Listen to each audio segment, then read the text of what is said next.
Queridos amigos, queridas amigas, qué privilegio estar nuevamente con ustedes. Este es su programa Diálogo Abierto. Estamos contentos y felices de ser parte de este momento con ustedes. Y estamos contentos y felices porque ustedes también se conectan con nosotros. En este momento quisiera invitarles a que puedan compartir el enlace con sus seres queridos, sus familiares, personas que tal vez puedan también recibir este mensaje y les sea de gran bendición, de gran beneficio para cada uno de ellos. El escuchar lo que aquí se va a hablar. Estaremos hablando sobre la plenitud. ¿Qué significa ser pleno en el Señor? ¿Qué significa estar unido en un solo cuerpo? ¿Qué es lo que Pablo pedía por la iglesia? ¿Qué es lo que él oró y pidió al Señor por el pueblo de Dios? Esos serán los temas que abordaremos aquí en esta ocasión. Antes, de todas maneras, como es también nuestra costumbre, vamos a saludar a algunos amigos que se ponen en contacto con nosotros a través de las redes sociales. A Ofelia Contreras, que Dios te bendiga, Ofelia, un gran abrazo. Cada día creo que podremos comprender un poquito más lo que la palabra de Dios nos va enseñando. A Daniel Pumacagua, gracias por tus bonitas palabras de ánimo, que Dios te bendiga muchísimo. Estudia la palabra del Señor, que en ella encontramos nosotros la fuente no solo de la sabiduría, sino también de la salvación. A Liliana Méndez, a Larisa Duarte, a Jonas Marcos y a ti que estás ahí, que tal vez no podemos mencionar tu nombre por el tiempo, pero gracias por tus palabras, gracias por los mensajes que dejas ahí en nuestras redes sociales. Ya está con nosotros el invitado, como siempre nosotros cada reunión que tenemos acá, tenemos un invitado especial de la Facultad de Teología. Entonces ya nos acompaña aquí el doctor Juan Marcelo Zanga, profesor también de la Facultad de Teología, especialista en el área práctica de nuestra iglesia, ¿verdad? Bienvenido, Marcelo. Muchas gracias, estamos contentos de compartir este momento especial del estudio de la Biblia con la guía de la lección de escuela sabática. Pues estamos felices acá y un saludo para todos los que nos escuchan y ven. Bueno, esta es una semana bastante común, ¿no? Estamos iniciando agosto, empezando ya una segunda, bueno, ya se empezó en realidad una segunda etapa del año, casi llegando a la parte final del año, ¿no? Estamos contentos la mayoría de nuestros jóvenes están de vacaciones, algunos colportando, capaz un saludo para ellos, porque eso no solamente es aquí, a veces en toda Sudamérica están en este momento colportando muchos de ellos, ¿no? Sí, un gran saludo, queridos jóvenes. Sabemos que Dios los está guiando sus pasos a las casas de las personas que necesitan el Evangelio de la salvación. Dios pueda guiarles no solamente en sus propósitos, digamos, económicos, sino sobre todo en los propósitos misionales que Él tiene. Un gran saludo para ustedes. También en estas fechas se están realizando ahora reuniones de pastores, siendo capacitados, siendo motivados, entrenados para poder hacer su trabajo en esta última parte del año, algunos reunidos en el norte, otros reunidos en el sur, distintas asambleas ministeriales conjuntas. Es bonito ver a la iglesia también con esas actividades, entonces estamos contentos y felices por todo lo que ocurre también dentro de la iglesia, ¿no es cierto? Sí, estamos contentos porque ya vienen las campañas de evangelismo de primavera, la voz de la juventud. Hay tantas actividades maravillosas en el área de rompiendo el silencio en agosto, ¿no? Bueno, sí, creo que es muy importante todo así esto. Así es. Bueno, queridos amigos, como es nuestra costumbre, tenemos que orar para iniciar nuestro estudio de la palabra de Dios. Marcelo, por favor, guíanos con la primera oración. Ok, oremos. Querido Padre que estás en los cielos, queremos darte las gracias porque nos has conducido hasta este momento. Tu Espíritu Santo nos guía en hacer tu voluntad. Queremos que nos llenes con tu presencia para que se complete en nosotros la santificación que queremos, porque necesitamos vivir contigo. Entregamos este momento en tus manos, en el nombre de Jesús. Amén. Amén, amén. Muchísimas gracias. Estamos estudiando el libro de Efesios. capítulo a capítulo, versículo por versículo, viendo los temas más importantes durante estas 14 semanas que hacen parte este trimestre. Ya estamos entrando al capítulo 3, ¿no? Y nuestros amigos por las redes sociales, yo espero que ustedes estén llevando desde la lección 1, porque este es un comentario sobre el libro de Efesios en video. Los que están en la radio Nuevo Tiempo también pueden conectarse en el app y buscar los programas grabados de las semanas pasadas, y ustedes podrán tener, si no han escuchado las semanas pasadas. Un abrazo también para todos los que nos escuchan en toda la red Nuevo Tiempo, especialmente los que están aquí en Lima, los millones de personas que escuchan por la 103.3. ¿Cuál es el tema resumen, según tú, Marcelo, de este capítulo 3 del libro de Efesios? Bueno, es interesante que en el libro de Efesios, cuando Pablo nos habla de ese misterio de la salvación, misterio del Evangelio. Aquí nos está hablando básicamente cómo Dios une un solo pueblo para la predicación del Evangelio. Y esa predicación del Evangelio simplemente es el resultado de un agradecimiento permanente porque Dios nos salva. De hecho, en el libro de Efesios, en cortos pasajes inclusive, se presenta a un Dios creador, sustentador y redentor. Es importante recordar eso, porque cuando uno reconoce a ese Dios que lo ha creado, a ese maravilloso Dios que ha hecho un cuidado permanente sobre la persona, y ese mismo Dios que ha provisto de salvación, hay un motivo de agradecimiento permanente, profundo y total. Y ese es el tema central de Efesios capítulo 3. Me llama mucho la atención cómo escribe Pablo en esta sección, porque él comienza, ¿no?, diciendo: por esta razón, yo Pablo, prisionero del Señor Jesús, por ustedes los gentiles, ¿no? Yo, Pablo, voy a hacer algo. O sea, dice, yo por esta razón algo va a hacer, ¿no? Y luego parece que corta, y la mayoría de los estudiosos miran ahí un paréntesis, ¿no? Él abre un paréntesis, y entonces ese paréntesis se va a cerrar recién en el versículo 13. Y luego, en el versículo 14, continúa lo que dijo en el versículo 1, ¿no? Y dice, por esta razón yo doblo mis rodillas, ¿no? Sí. Por esta razón yo doblo mis rodillas. Es interesante porque no sé si la razón está explicada cuando él dobla las rodillas, o sea, en la oración que él hace, porque en el versículo 14 él da inicio a una oración. Y entonces él dobla sus rodillas y comienza a orar a Dios y le dice muchas cosas a Dios. O la razón está explicada en el gran paréntesis que viene desde el versículo 2 hasta el versículo 13, donde él cuenta un poquito de su experiencia también, ¿no? Él cuenta algo de lo que él está viviendo y de lo que él está haciendo. Entonces, y de su experiencia respecto al conocer a Dios también. ¿Cómo tú miras eso, Marcelo? Mira, la palabra por esta causa o por esta razón, que se presenta 2 veces en el libro de Efesios, nos está demostrando 2 elementos básicos. Dice, en la primera parte, dice, cuando por esta razón, él está diciendo, ahora tengo el privilegio de ser apóstol a los gentiles. No porque yo quiera, sino porque el Señor me ha llamado para este ministerio. Wow. Número 1, él experimentó una vida de persecución, es decir, persiguió a los judíos que se hacían cristianos. Imagínate ahora cuánto habrá sido el odio hacia los gentiles. Si con los judíos, sus propios paisanos, era así, pues con los gentiles que eran cristianos, si es que él no iba a ser convertido, iba a ser peor. Claro. Entonces, ese agradecimiento por esta causa, él está retrocediendo al elemento de su conversión, al momento de su llamado, al momento cuando Dios hizo una transformación en la vida de Pablo, porque no solamente el Señor transforma a la persona en algunas cosas, sino de manera total. Ha transformado sus sentimientos, sus intenciones, sus pensamientos y su conducta. Cuando nosotros miramos a Pablo antes de su conversión, entendemos un Pablo que desea que todas las cosas se cumplan según lo que la nación esperaba, la tradición judía, ser un imperio en esta tierra. Pero cuando Dios lo transforma, él se convierte en una especie de papá para todo el mundo.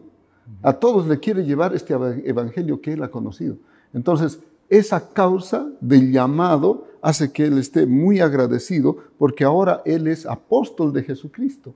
Ahora es un siervo de Dios, pero no es a cualquier persona, sino a aquellos que no tenían esperanza, ni siquiera eran parte de la nación judía, ¿no? Sino a los gentiles. Ese es el primer por esta causa. La segunda por esta causa, ¿no? Es el agradecimiento que el evangelio que él predica pueden entenderlo judíos y gentiles. Y también ellos pueden ser transformados conforme a la multiforme gracia del Señor, para que ellos comprendan que el amor de Dios es inmenso. Como le dice ahí en el versículo 18, ¿no? Sean plenamente capaces de comprender con todos los santos cuál sea la anchura, la longitud, la profundidad y la altura.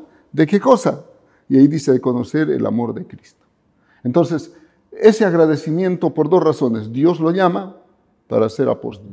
Y un agradecimiento porque hay mucha gente que escucha el evangelio. Que va convirtiéndose gracias a su ministerio. Sí. Y muy buenas razones, ¿no? Sí. Muy buenas razones. Ahora, en esta primera razón, Marcelo, él menciona algunas cosas. Él dice, por ejemplo, ahí en el versículo 3 que se le ha hecho conocer un misterio, ¿no? Y dice que en el versículo 5 que este misterio en otros tiempos no lo conocían las personas, estaba como oculto, ¿no? Sí. Pero que ha sido revelado por el Espíritu a sus santos apóstoles y a sus santos profetas, ¿no es cierto? Y sí. Entonces el versículo 6 da la impresión que dice de qué se trata el misterio. ¿Qué es lo que nosotros podemos hablar ahí de ese misterio del que está hablando el apóstol? Bueno, para los efesios o los de Éfeso, los habitantes de Éfeso, ese misterio pues no iba a ser conocido a menos que conozcan el evangelio. En el Antiguo Testamento, Dios había levantado una nación, ¿no? A los descendientes de Abraham, para que como nación atraigan a las demás naciones y puedan adorar a Dios. Algunos teólogos mencionan que el entendimiento de los judíos era que de los israelitas o la nación judía iba a ser más bien un cúmulo de naciones y este va a ser la gran potencia. Esa es una teoría. Pero es más coherente cuando la nación judía iba a ser el atractivo para adorar a Dios. Entonces, cuando hay una unidad en adoración, todas las naciones tienen un solo rey, que es Dios. Un solo Dios, un solo rey, una sola voluntad. Esa era la idea de Dios para poder, digamos, predicar el evangelio. Eso no conocían los gentiles. Ese gran propósito de Dios no entendían los gentiles. ¿Por qué? Porque ellos estaban viviendo de acuerdo a sus tradiciones, a su religión pagana, con sus dioses paganos. Entonces, ahora, cuando el Señor Jesús viene y muere, y después que Pedro va a predicar a Cornelio, allí se abre el panorama de que el evangelio no solamente era para los judíos, sino que también era para la humanidad, y en este caso los gentiles. Y ese misterio que no se conocía antes, ahora es develado, ¿no? Ahora, antes el pueblo de Dios era el pueblo judío como nación, pero después que Esteban muere, es abierto el evangelio para todas las personas. Bueno, como tú decías, en realidad siempre estuvo abierto, ¿no? Solo siempre. Que el Señor Jesús como que lo hace explícito. En realidad, sí.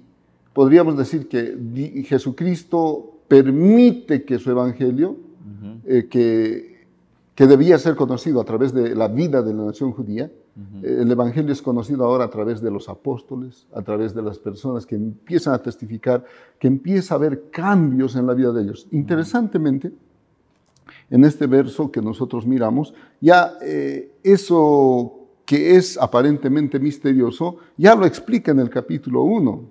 Si es que tú verificas en el versículo 9, 10, miramos ahí que dice, dándonos a conocer el misterio de su voluntad según su beneplácito, el cual se había propuesto en sí mismo, de reunir todas las cosas en Cristo, en la dispensación del cumplimiento de los tiempos, así las que están en los cielos como las que están en la tierra. Y hay una cosa que quiero aclarar acá.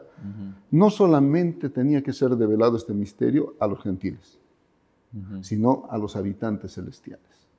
Porque ellos mismos no sabían cómo Dios iba a salvar a la humanidad. ¿Será cierto que Dios, aquel que creó el universo, aquel que puede dominar todas las leyes, será cierto que va a poder salvar al hombre del pecado? ¿Cómo lo va a hacer? Y la mejor manifestación de salvación es el amor, la entrega por amor. Y eso ni siquiera los habitantes del cielo podían comprender. Esa es la ciencia de la salvación, la que vamos a estudiar por la eternidad. Ahora, este misterio, a ver, para entenderlo bien, entonces es el Evangelio expuesto o disponible, la salvación disponible para el mundo entero. Así es. Porque ahí el versículo 6 dice, para que los gentiles también sean unidos a nosotros y reciban la misma herencia que nosotros, sean parte del mismo cuerpo, participen de la promesa que está en Cristo Jesús de este Evangelio. Sí. O sea, de alguna manera, este misterio parece que la gente no lo conocía, pero ahora Pablo le dice, mira, lo que realmente ustedes tienen que saber es que la salvación está disponible para todos. Así es. Todos pueden ser salvos. Ahora, eso un poquito hay que aplicarlo, porque muchos de los cristianos piensan, bueno, yo ya conozco el Evangelio, ya he entregado mi vida a Cristo, y se quedan sentados. Tenemos que tener el mismo espíritu que tuvieron los apóstoles, que tuvieron los de Éfeso, que tuvieron los de Tesalónica, que empezaron a predicar el Evangelio con su propia vida. ¿No? Recordemos que cuando uno es convertido, no solamente se convierte en sus pensamientos, sino su conducta. El borracho empieza a ser sobrio, el mentiroso se vuelve veraz, aquel que antes engañaba se vuelve una persona confiable, etc. Esos cambios que suceden en el ser humano no son solo dentro de la persona, sino son explícitos al mundo. Y esa cuestión explícita tenemos que empezar a decir, Dios me ha transformado, lo que hizo conmigo lo puede hacer también contigo. Y ese es el elemento del misterio del Evangelio, que todos tenemos la posibilidad de ser salvos, pero nosotros somos los llamados a llevar este mensaje. Es interesante lo que tú estás diciendo, Marcelo, porque justo el versículo 8 nos habla un poquito de la experiencia del apóstol Pablo. En el capítulo 3, versículo 8 de Efesios, nos dice de que él, al relatar su experiencia, va a decir que él es uno de los más pequeños de todos los apóstoles y que a él, siendo el más pequeño de todos, también se le ha dado esta gracia. Y encima se le ha dado la gracia de ser el predicador a los gentiles. Como que él está diciendo, mira, si a mí Dios me hizo partícipe de eso, a ti con mayor razón, ¿no? Nosotros ahora miramos a Pablo siempre como un modelo casi inalcanzable, ¿no? Pero Pablo parece que él se considera, mira, yo soy alguien que está en una situación de tanta inferioridad y tú también mereces lo mismo. Es que hay que recordar el contexto de Pablo. Pablo era un fariseo. Y él consideraba que la salvación era por medio de las obras. El hecho de ser hijo de Abraham ya le hacía salvo. Ese entendimiento tenía él. Y cuando se encuentra con Jesús, entiende que la salvación no es por ese lado, sino es el hecho de una relación de salvación con Cristo Jesús. Y ahí es donde él se queda, digamos, pensando, soy tan pequeño. La hermana White en El Camino a Cristo dijo, cuanto más cerca estés de Jesús, más imperfecto te reconocerás a tus propios ojos, porque tu visión será más clara y tus imperfecciones se verán en abierto y claro contraste con la naturaleza perfecta. Hay algo interesante que me sucedió. Estaba en mi primer año de ministerio. Me había invitado Adra para conducir una escuela de rehabilitación para drogadictos y alcohólicos. Entonces, viajé y la primera recepción de sábado llegué como a las 7 de la noche, porque tenía que ir de la ciudad a 90 kilómetros. Llegué y cuando llegué, los, entre comillas, ex drogadictos, ex borrachos, estaban cantando. Y cuando dijeron, ha llegado el pastor, yo me bajé del carro, vinieron a recibirme. Yo me sentía el más miserable de todos los hombres. Yo decía, soy pastor, pero sus alabanzas, su forma de adorar a Dios, cómo están tan agradecidos de que los haya rescatado de una vida miserable para conocer el Evangelio, hace que canten así. Realmente yo me siento el más pequeño de todos. Yo creo que Pablo tenía más o menos pálidamente estoy reflejando lo que Pablo sentía. Aunque él había sido un teólogo prominente, educado a los pies de Gamaliel, era un hombre muy sabio, tenía muchas cualidades, pero delante de la conversión de las almas, él se sentía muy pequeño. Además, él, en esta cita del hermano Juárez está diciendo, mientras más contemplemos a Jesús, realmente nos vamos a sentir más pequeños. ¿Por qué es necesario sentirse más pequeño? Por la dependencia que tenemos de Dios. Mientras más pequeños somos, más dependientes de Dios nos vamos a necesitar ser. En ese mismo contexto del que estamos hablando de Pablo, que se sentía pequeño y todo, tenemos que recordar también que Pablo estaba ahí en la cárcel, porque dice, yo soy prisionero. Y un hombre prisionero, dime, tiene el coraje. Normalmente un prisionero escribiría algo así como esto, o sea, este era un prisionero diferente, ¿no? Es un prisionero feliz. Es un prisionero. Bueno, yo creo que se puede pensar en los casados. No, cuando a un casado que es feliz, que se siente contento de estar casado y que colabora con su esposa en cuidar a los hijos, lavar los platos, cocinar. Claro, esa no es su función permanente, pero cuando lo hace con alegría. Un padre hace eso, él se siente feliz y a veces le dicen saco largo, ¿no? Pero no importa, seré largo pero feliz, dicen, ¿no? Entonces el punto es el siguiente, Pablo era prisionero en Roma. Y generalmente en esa época los prisioneros tenían que esperar. No era como las prisiones de ahora, donde tú tienes tu turno de salida, sales al patio, caminas, te dan tu comida, tienes tu sanitario dentro de la celda. No era ese tipo de prisión. Para los romanos, el prisionero estaba esperando el momento de juicio y ser ejecutado. Y si se muere ahí, antes mejor. Mejor, para de una vez buscar un espacio. Entonces, en la época de Pablo, el prisionero tenía que esperar ese momento, ¿no? Para el juicio. Y mientras eso, tenían que alimentarlo otros. Tenían que venir personas, sus amigos, familiares, que le traían comida, que le traían, y decía, quiero hacer mis necesidades. De repente tenía la necesidad de cavar allá, si era roca, no sé cómo picaba, pero la cosa es que tenía que hacer. Ahora, Pablo no estaba, bueno, hay dos posturas, ¿no? Una es que estaba en la prisión y otra es que estaba prisionero en su casa. Entonces, en las noches, a Pablo le ponían la guillotina, digamos, los grilletes a él con un soldado para evitar que se escape. Y en el día, como los soldados estaban vigilándole, no había problema. Por el contexto da la impresión que su prisión era un poquito más compleja, ¿no? Parece más cómoda en realidad. No, claro que sí era complejo. El punto es el siguiente, él no le interesaba la situación contextual en la que estaba viviendo. No le interesaba en el sentido de que no era lo más importante para él. Sí, sufría posiblemente, pero tenía amigos que le traían la comida, le ayudaban, le apoyaban. Pero en lo que él se goza, podríamos decir así, es ser prisionero de Jesús. Que no es lo mismo que ser prisionero de Roma.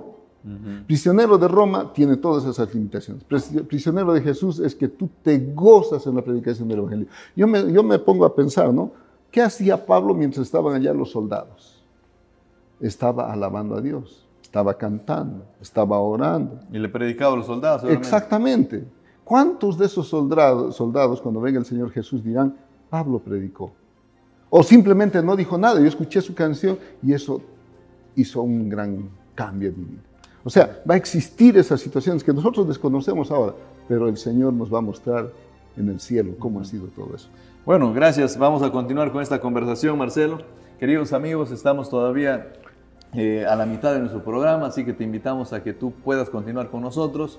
Un abrazo grande para todos ustedes.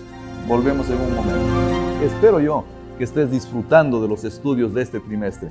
Y si tú lo estás haciendo, por favor, comparte este enlace para que otros también puedan disfrutar junto contigo del estudio de este maravilloso libro escrito por el apóstol Pablo, el libro de Efesios. Muy bien, gracias por continuar con nosotros. Es momento para compartir el enlace, por favor, con tus amigos, con tus parientes. Es momento para que puedas compartir este programa con otras personas, porque esta reflexión en la palabra de Dios nos hace bien a nosotros, te hace bien a ti y con seguridad también puede hacer bien a muchas otras personas más. Por favor, comparte este enlace. Estábamos hablando un poco de la experiencia de Pablo acá con Marcelo, cómo era un prisionero feliz porque era un prisionero de Cristo y no un prisionero de Roma. Él se encontraba ahí en la cárcel, pero él creía que estaba ahí cumpliendo una misión para el Señor Jesús. No estaba ahí por voluntad humana, sino que Dios lo había puesto para predicar posiblemente incluso a los carceleros y verlos luego en el reino de los cielos. Un enfoque totalmente diferente al que una persona normal tendría estando en la cárcel. Este hombre dice que era el menor de todos, dice que fue llamado para predicar a los gentiles, para hacer conocer a otros de este misterio que estuvo oculto desde de la fundación del mundo, o sea, desde mucho tiempo atrás, ¿no?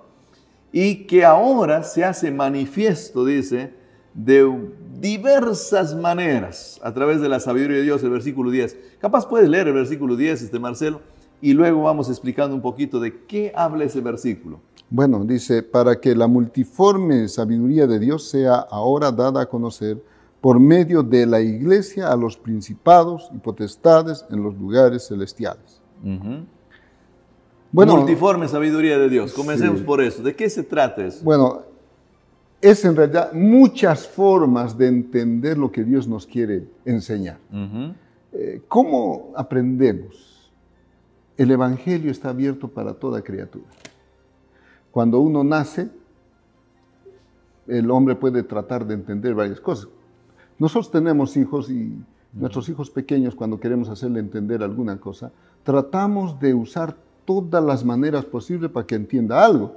Yo recuerdo a mi hijo menor, era travieso, como todos los muchachos, ¿no? Y él le gustaba querer meter su dedo en el enchufe del tomacorriente. Entonces iba con su dedito y quería meter. Entonces, no, hijo, le digo, no hagas eso. Me miraba, hasta que un día agarró un clavo. Y con el clavo fue y metió. Cuando le pateó la corriente, pues aprendió. Entonces mi esposa antes de eso me dice, dile que no haga. Bueno, le digo, si él no aprende por los buenos consejos que le damos, tendrá que aprender por la práctica. Y eso es lo que sucede, mira. Cuando nosotros aconsejamos a nuestros hijos en la vida, hijo, mira, esto te puede suceder, te puede pasar, y ellos no comprenden de todas las maneras que nosotros les podemos aconsejar, la vida práctica les enseña las verdades que no quisieron aprender a las buenas, aprenden a las malas. En este caso, la multiforme sabiduría de Dios es que todos podemos nosotros entender la salvación de diferentes maneras. Algunas maneras es a través de la palabra de Dios. Un amigo me habla y yo aprendo. Pero si no entiendo así, no quiero, me gustan los placeres mundanos, de repente me enfermo. A veces el Señor permite que suceda eso para que yo encuentre a Jesús como mi Salvador personal. En otro momento puede ser que pierda a un familiar y por causa de perder a un familiar recién puedo recurrir a Dios, porque antes de eso de repente ni le he dado importancia. O sea, esas multiformas como Dios trata de ayudarnos a llegar a la salvación son estos elementos. Ahora, estas multiformes, como tú bien mencionas, hay veces siempre se relacionan con cosas negativas, Marcelo. No una enfermedad, una muerte. No puede ser una bendición, me saco la lotería, alguna cosa especial. ¿También ocurre o no? Es interesante lo que tú dices. Es que el hombre por naturaleza, las cosas que vienen fáciles las deja ir. Yo pienso que lo que Dios pone de manifiesto acá es que la mayoría de las cosas que usa el Señor es por las buenas. Pero cuando ya no puede, te permite sufrir algo que te ayude a entender que hay un Dios que te ama y desea tu bienestar. No, yo conozco muchos casos de personas que han sucedido eso, han tenido que llegar hasta el momento del cáncer, al momento de que su familiar, su hijo, su primo, su mamá o su papá murió, o el esposo murió, y recién ahí reaccionan. O cuando un muchacho se va a una fiesta y de repente resulta que le apuñalaron cuando está en el hospital, dice, ¿pero por qué fui? Hay un Dios que te ama, quiere tu salvación. Sí, recién acepta. Entonces, nosotros somos es el extremo, digamos. Claro, somos tan duros de servicio que tenemos que llegar a ese extremo.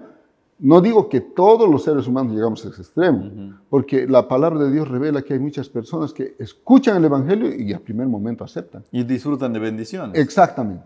cosa que otros no aceptan. Todavía no, todavía no. Incluso San Juan capítulo 3, versículos 17 en adelante, si nosotros miramos, muestra estas dos características de personas que bueno, aceptan y no aceptan.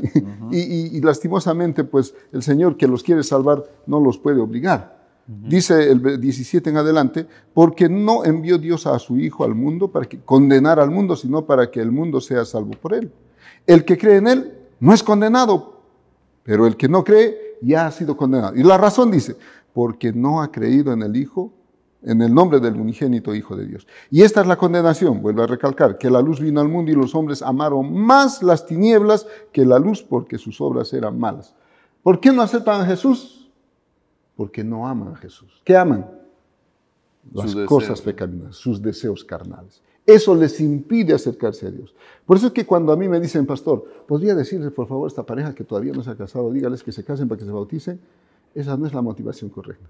La motivación correcta es que yo tengo que mostrarles que Dios los ama y cuando ellos despierte en su corazón ese amor por Dios, van a hacer lo que deben hacer.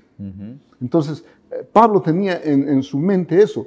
Este hombre pequeño, bueno, no pequeño de estatura, pero se considera pequeño en el reino de los cielos, había perseguido, había mandado a la cárcel, hasta él estuvo aceptando la muerte de Esteban. Ahora él se siente pequeño y siente que él no es una persona que el Señor debería elegir, porque otros sabían, pero lo eligió a él, se siente responsable de llevar esta misión, ¿no? Bueno, este texto dice que esta multiforme sabiduría de Dios, o sea, esta variada sabiduría de Dios, es hecha a conocer por la iglesia, o sea, la iglesia de alguna manera hace conocer esto, pero dice a los principados y a los poderes en los lugares celestiales. Sí.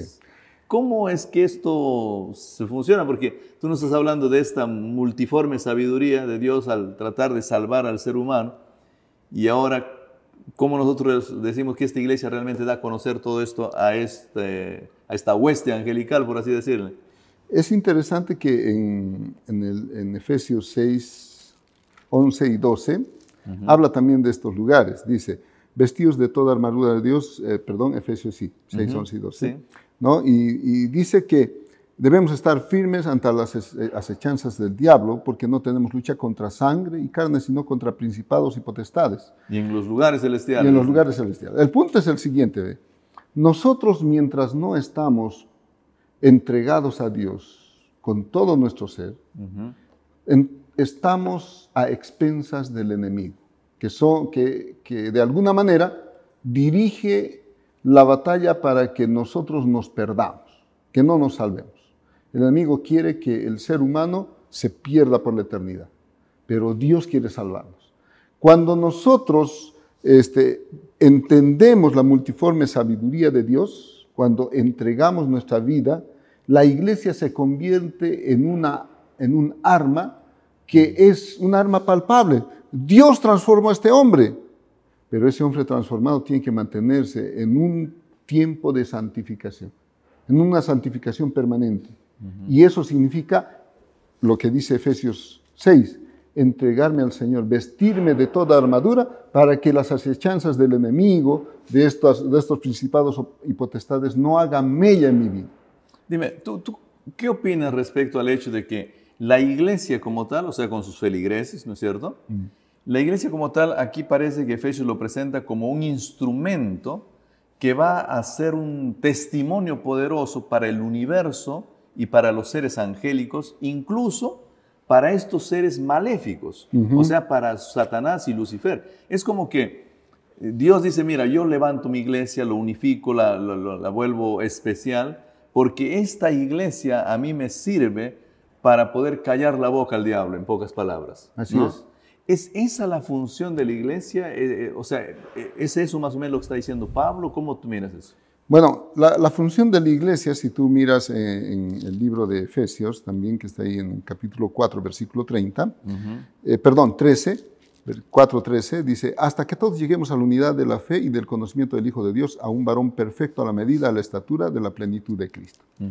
Nosotros necesitamos llegar allá, pero Pero ¿en qué contexto está esto? Está en el contexto de la unidad del Espíritu Santo y cómo el Espíritu Santo da dones a su pueblo para un elemento, o diré lo siguiente, dice el versículo 12, anterior al 13, a fin de perfeccionar a los santos para la obra del ministerio. Un aspecto. ¿Qué cosa?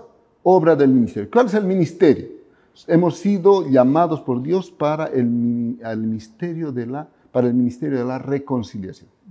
Nosotros tenemos que tratar de llevar a todas las personas para que se reconcilien con el Señor, ¿no? Esa es una labor. La segunda labor es para edificar el cuerpo de Cristo.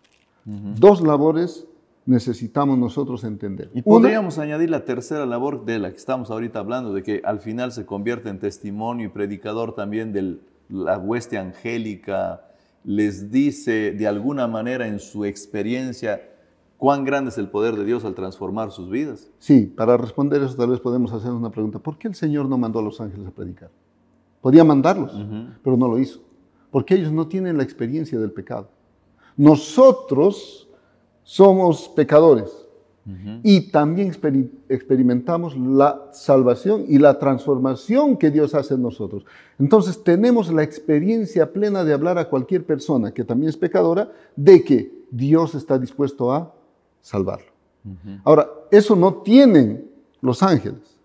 Y ellos miran, pero ¿qué ha hecho Dios para transformarlos? Solo están mirando los resultados, porque por experiencia ellos no lo saben.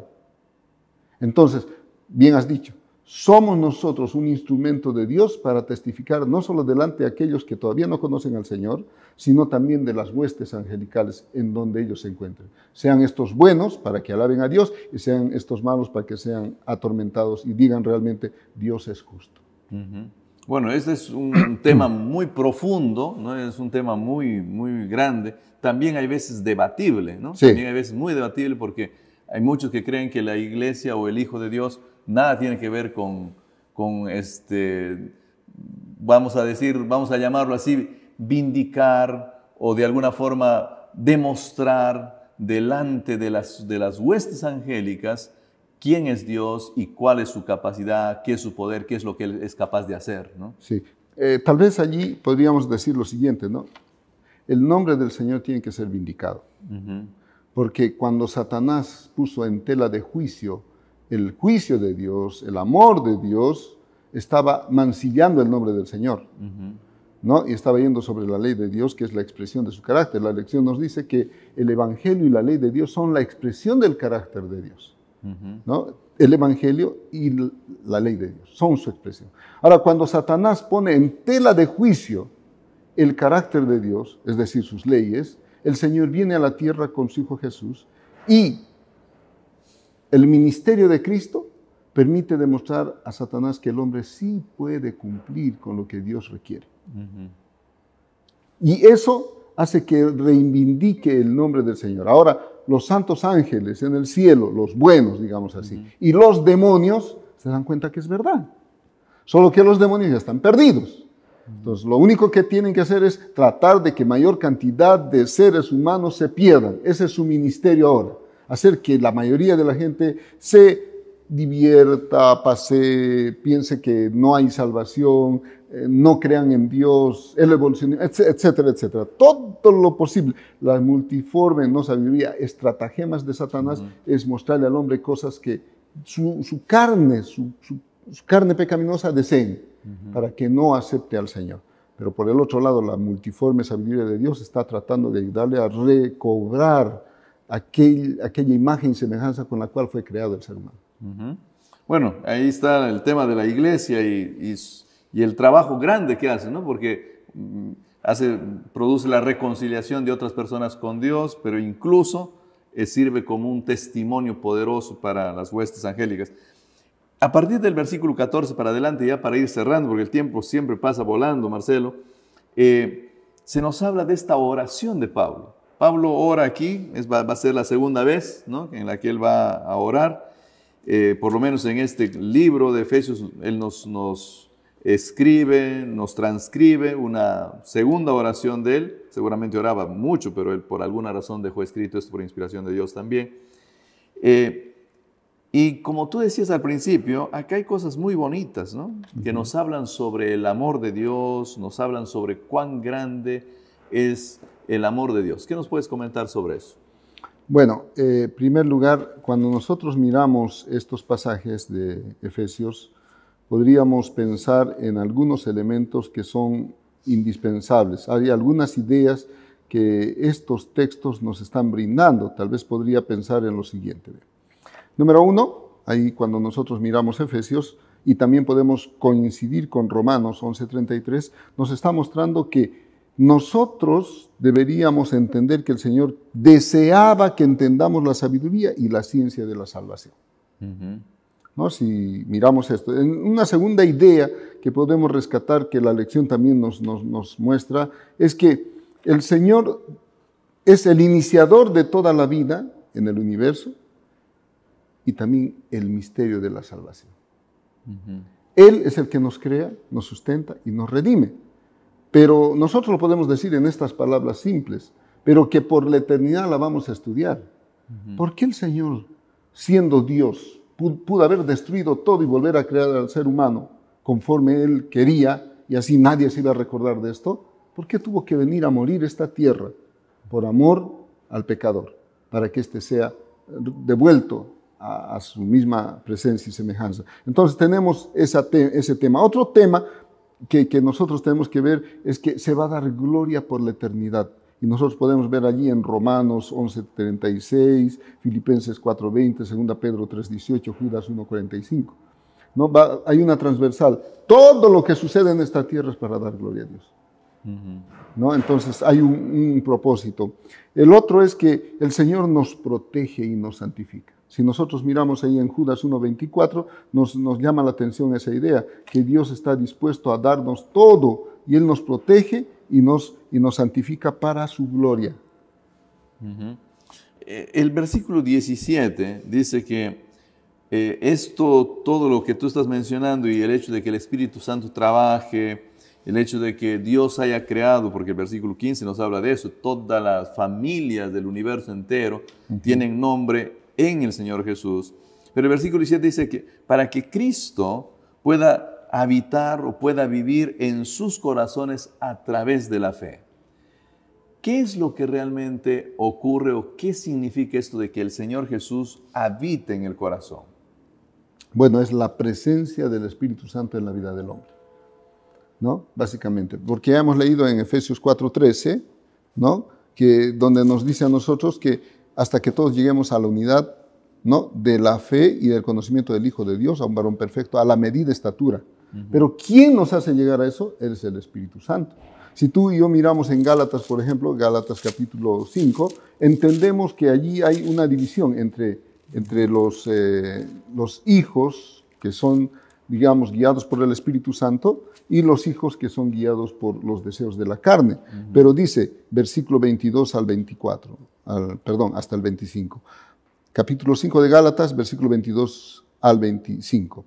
Mas el fruto del Espíritu es amor, gozo, paz, paciencia, benignidad, bondad, fe, mansedumbre, templanza. Contra tales cosas no hay ley. Pero los que son de Cristo han crucificado, dice, la carne con sus pasiones y deseos. Si vivimos por el Espíritu, andemos también por el Espíritu. Y ahora, este texto, cuando habla acerca de vivir por el Espíritu y andar por el Espíritu, tiene que ver con la palabra que allí hemos estudiado en la lección, que es Cristo habite, el pleuroma. Pleuroma. Pero aquí pleuroma, por ejemplo, está visto en dos acciones. Por ejemplo, si nosotros miramos justo el capítulo 4 de Efesios, versículo 13, está hablando de que Dios nos llena, Él nos llena. No es que nosotros nos llenamos, Él nos llena. Pero la causa de llenarnos de Él es una relación con Cristo. El versículo 19. Porque eso es justamente ahí a donde iba, ¿no? Comenzamos leyendo el versículo 17, que dice que Cristo pueda vivir en nuestros corazones a través de la fe. Y tú nos explicabas un poquito de que esto significa justamente lo que Gálatas dice, que el Espíritu Santo trabaja en tu vida, te transforma, te hace una mejor persona, hace que los frutos del Espíritu comiencen a ser parte de tu vida, ¿no es cierto? Y el versículo 19, en la última parte, dice que Todo esto es para que nosotros conozcamos el gran amor de Cristo que sobrepasa todo conocimiento y para que tú seas lleno con el pleroma, con esta plenitud de Dios. O sea, para ser llenados con la plenitud de Dios, para ser llenados con el pleroma de Dios, lo que yo necesito no solamente es de creer, sino parece que es aceptar al Señor Jesús y que el Espíritu Santo transforme mi vida. Ahí tenemos que pensar en algo. Muchos de nosotros pensamos que creer es, sí creo, acepto. Y ya.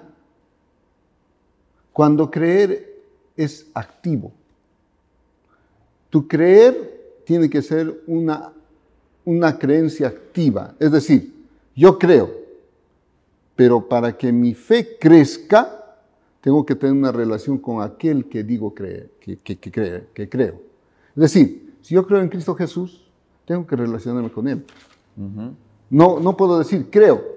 Dice que Satanás y los demonios creen, pero tiemblan. Nosotros tenemos que creer para ser transformados y temblar para transformación, para ser salvos. Entonces, este pleroma que nosotros vemos en el verso 19 y en el capítulo 4, verso 13, es un pasivo. Es una palabra griega que dice, tranquilo, vamos a llenar cosas en ti. ¿Quién te va a llenar? El Espíritu Santo. Pero también está el activo, donde tú buscas tu relación con Dios para que el Señor te vaya llenando de Él, de su presencia. Y entonces ya no vas a buscar las cosas que son deseos de la carne, sino los deseos de la voluntad del Creador. Muy bien. Bueno, ya estamos llegando al final, queridos amigos. El tiempo siempre pasa volando. Y antes de que Marcelo nos diga algunas palabras finales para cerrar nuestro programa, yo solo quería recordarte a ti de que el Evangelio que Dios ha traído para nosotros es realmente grandioso, misterioso, porque nuestra salvación es algo casi incomprensible. Es por lo grande de su amor. Pero conforme más cerca estás del Señor, conforme más cerca te vas de Él, tú vas a ir comprendiendo cuán alto, cuán profundo, cuán extenso es el amor de Dios que permite que tú y yo seamos salvos. Porque tal vez de otra manera ninguno de nosotros podría alcanzar la salvación. Este misterio de la salvación que tal vez tú estás disfrutando, que vas a disfrutar de acá a poco, tienes que compartirlo con otros. Lo poco que puedas entender, pero el gozo de la salvación es lo que otros van a ver. Tu vida transformada es lo que otros van a ver. Y no solamente aquí a tu alrededor, sino incluso los ángeles del cielo van a poder observar la maravilla y el poder de Dios obrando en tu vida. Ese poder llamado evangelio transformador en la vida del ser humano. Que Dios pueda ayudarte, que Dios pueda bendecirte para que tú seas un testimonio fiel de este poder de Dios obrando en tu vida. Marcelo, tus palabras, luego yo estaré orando para cerrar el programa. Permíteme leer lo que dice el Conflicto de los Siglos. Dice, la vida del cristiano debe ser una vida de fe, de victoria y de gozo en Dios.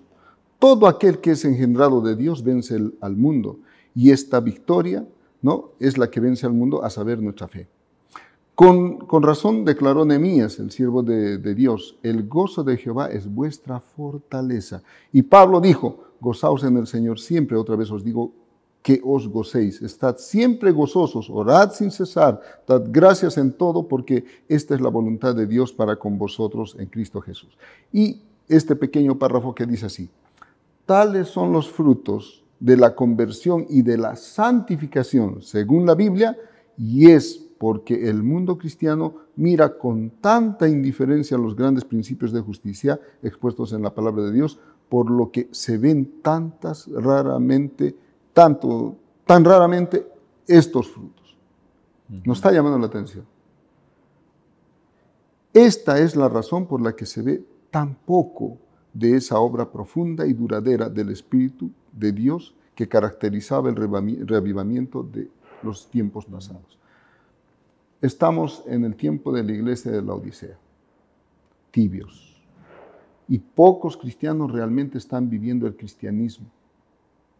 Necesitamos volver a la palabra, necesitamos volver a Cristo, para que Él nos reavive y vivamos el cristianismo. Y entonces vamos a mostrar los frutos que Dios quiere. El misterio del Evangelio es que testifiquemos a los demás con el fruto del Espíritu Santo. Amén. Queridos amigos, vamos a cerrar con una palabra de oración. Padre querido, Señor, te agradecemos por darnos tu palabra. Gracias por recordarnos en ella cuánto nos amas y de cuántas variadas maneras tú nos vas a llevar, nos vas a conducir para que de alguna forma nosotros alcancemos salvación. Gracias por tu amor, gracias por tu incansable esfuerzo por salvarnos. Gracias por hacer todo lo que tú haces para que nosotros entremos en conciencia, para que nosotros nos pongamos de tu lado, para que nosotros vivamos bajo tu casa, como dice el libro de Efesios, que seamos parte de tu familia, que nos integremos a ella y que podamos unirnos en un solo creer, en un solo pensar, Señor, como parte de tus hijos que viven bajo tu mismo techo. Gracias por todo eso, pero también tenemos que pedirte que por favor nos ayudes a ser el testimonio que tú quieres que seamos. No solamente para este mundo, no solo para los que nos rodean, sino incluso un testimonio para el universo no caído y para los seres que han caído, los seres angélicos que van en contra de ti. Ayúdanos, Señor, a cumplir todo eso que tú nos pides en el libro de Efesios. Te pedimos también que puedas responder, Señor, a los pedidos de nuestros amigos que tal vez están pasando por momentos de dificultad ahora, porque tú conoces la realidad de ellos, capaz nosotros no, pero posiblemente hay alguien que esté, Señor, enfrentando problemas económicos, problemas de salud. Nosotros no los conocemos a todos, pero acércate hasta ellos, responde a sus necesidades, responde a sus súplicas, por favor. Te pedimos todo esto en el nombre de nuestro Señor Jesús. Amén. Amén. Queridos amigos, que Dios los bendiga. Este fue su programa Diálogo Abierto. Nos vemos la próxima semana.